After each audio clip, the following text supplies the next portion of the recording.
Salmo Kapitulo 6. Pag-ampo panahon sa kasamok. Ayaw akog hukmi o Ginoo diha sa imong kasuko. Ayaw ako silote diha sa imong kapungot. Kaloy iintawon ako kay ako luya na. Liguna ako kay ako wala nay umoy.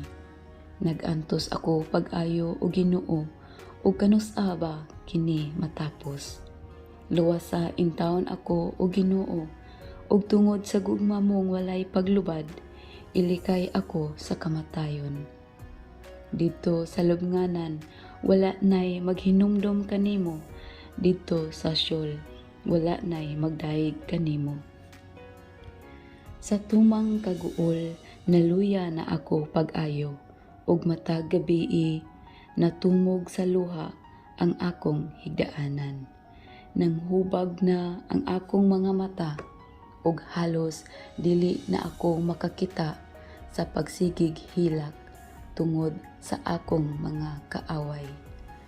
Palayo kanako kamong tanang dautan kay gidungog sa Ginoo ang akong mga bakho. Gidungog sa Ginoo ang akong mga pangaliya ug gidawat niya ang akong mga pag-ampo. Ang tanan kong kaaway maulawan ug mag-antos pag-ayo sa kalit. Musibog sila.